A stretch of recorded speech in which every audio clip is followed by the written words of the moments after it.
बेटा ये वीडियो तेरे लिए है। तेरे फिजिक्स में 50-60 के आसपास आ रहे हैं, केमिस्ट्री में 80-100 पे तू अटका हुआ है और बायो में तुझे कॉन्फिडेंस है कि यार मैं 250 के आसपास निकाल लेता हूँ, तो तुझे ये वीडियो देखनी चाहिए। मैं तेरे से एक सवाल पूछूंगा, उस सवाल को तू अपने एक बार दिमाग में सोचियो इस बात पे। बचे हुए 20 दिन में अगर तेरा 1% भी चांस है सिलेक्ट होने का, वो किस कंडीशन में, मुझे सोच के बताइयो।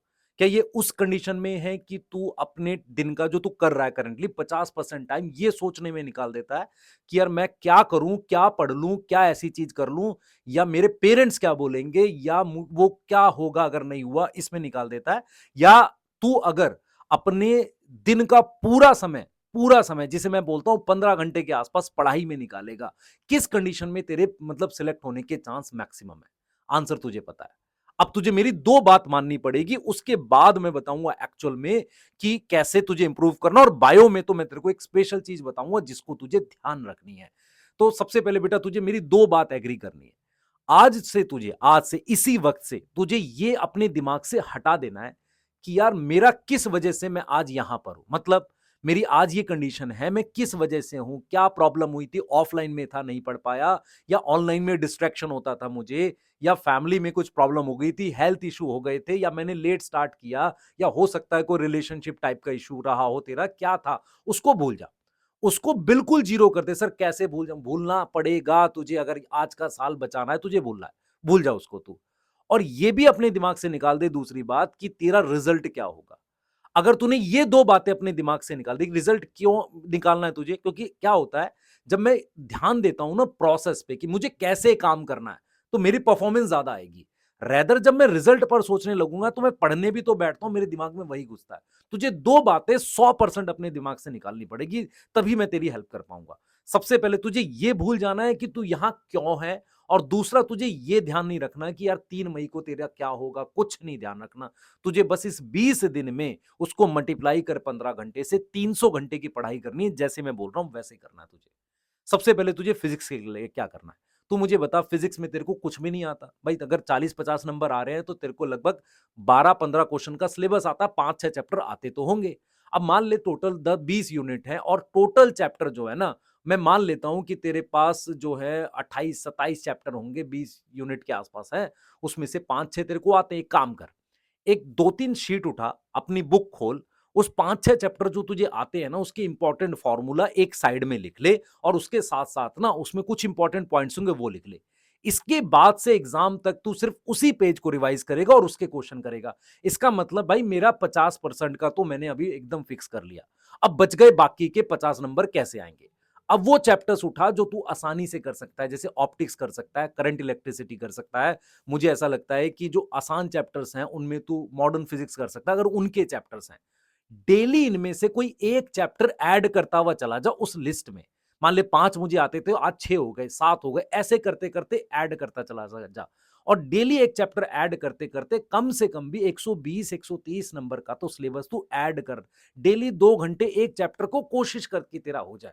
और वो चैप्टर उठा पहले जो आसान है, नहीं तो तू क्या होगा, फिर फंस जाएगा। अब मैं फिर बोल रहा हूं, जब तू ये करेगा ना तो तेरे दिमाग में आएगा क्या इससे मैं सिलेक्ट होऊंगा। मैंने तेरे को क्या बोला था, दो बातें तूने ध्यान रखनी। आज तू यहां क्यों है ये ध्यान नहीं रखना।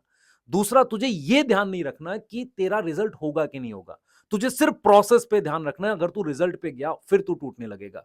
तुझे सिर्फ क्या करना है, डेली सुबह का टाइम बना ले, 5 से 7 बैठ के 2 घंटे में एक एक चैप्टर फिजिक्स के कर, और वो लेकर आसान वाले सर 2 घंटे में ट्राई कर करने की, और वो फॉर्मूले वो चीज। और अब से फिर डेली उनके क्वेश्चन प्रैक्टिस कर थोड़े थोड़े, मतलब मैं कोशिश कर कि 2 घंटे में चैप्टर किया, आधा 1 घंटा उनकी प्रैक्टिस कर ली, पुराने वालों की भी कर ली, और हर क्वेश्चन 1 मिनट में सॉल्व करना है टाइम लगा के। इस तरीके से तो फिजिक्स को थोड़ा साइड करने की कोशिश कर।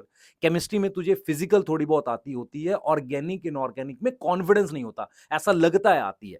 तो तुझे क्या करना है, थोड़ा सा अपना आधार चेंज करना है।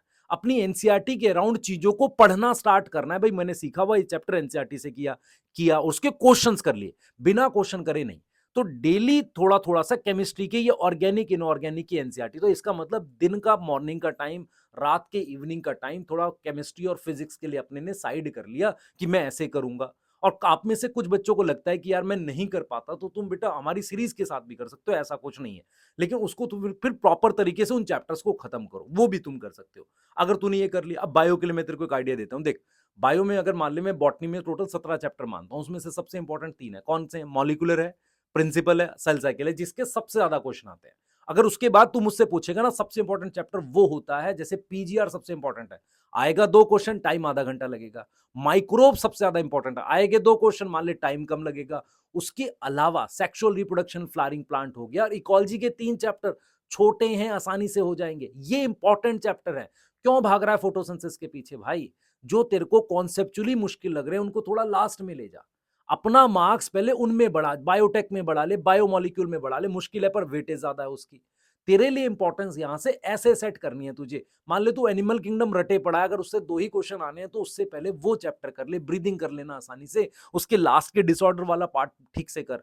तो वो चैप्टर्स की लिस्ट बना जो आसान है, जिसके 2 क्वेश्चन है। उसके अलावा जिनके सबसे ज्यादा क्वेश्चन है, और सबसे लास्ट में वो चैप्टर को रिवाइज कर जिनके जो बड़े हैं पर क्वेश्चन उनसे कम ही आते हैं। 2 ही क्वेश्चन आएंगे फोटोसिंथेसिस से। इस तरीके से अपना प्लान बना दिन का।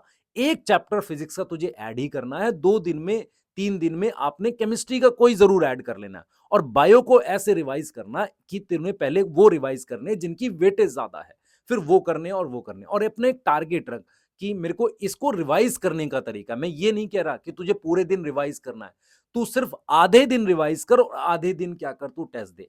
जैसे हम लोग मैराथन में भी क्या कर रहे हैं, हम सुबह थोड़ा सा करा रहे हैं और शाम में थोड़ा करा रहे हैं, बीच का टाइम खाली छोड़ रहे हो, तो टेस्ट दे, उसमें टेस्ट भी तुझे देना है। धीरे धीरे तेरे टेस्ट के नंबर अपने आप बढ़ने लगेंगे इस स्ट्रैटेजी को अगर तू फॉलो करेगा। बेटा मेरा सिर्फ एक पर्पस है, वो एवरेज बच्चा भी ना वो कहीं ना कहीं रेस में जरूर हो। ऐसा ना हो कि वो आज रेस से बाहर हो, उसको उस लड़ाई को लड़ना है। और 1% तेरा चांस तभी है जब तू ये सोच पाएगा कि यार सर ये ऐसे सिलेक्शन नहीं होगा अगर मैं पास्ट सोचता रहा और ये सोचता रहा कि यार फ्यूचर कैसा होगा। और मुझे एक बात कमेंट में जरूर बताना अगर आपका कोई भी डाउट है कि सर टेस्ट कब से दे, क्या करना चाहिए, बायो को कैसे रिवाइज करें, नोट्स पढ़े या वो पढ़े, मैं उस पर बता दूंगा। पर मैं यहाँ पे एक ही चीज बोलूंगा, बायो को ना उन शॉर्ट नोट्स जो तूने बनाए, खुद के बनाए अगर हैं, उनसे रिवाइज कर। एनसीईआरटी में बहुत ज्यादा मत घुस, अभी घुस भी नहीं पाएगा। समझ आ रहा है? ठीक है, मिलते हैं बेटा सेशंस में। पर मैं फिर बोलूंगा वही बच्चे मतलब इन चीजों को कर सकते हैं जिनको ना अपने ऊपर कंट्रोल चाहिए। यहां पर तू सिलेक्ट होगा सिर्फ सेल्फ कंट्रोल से। मिलते हैं, बाय।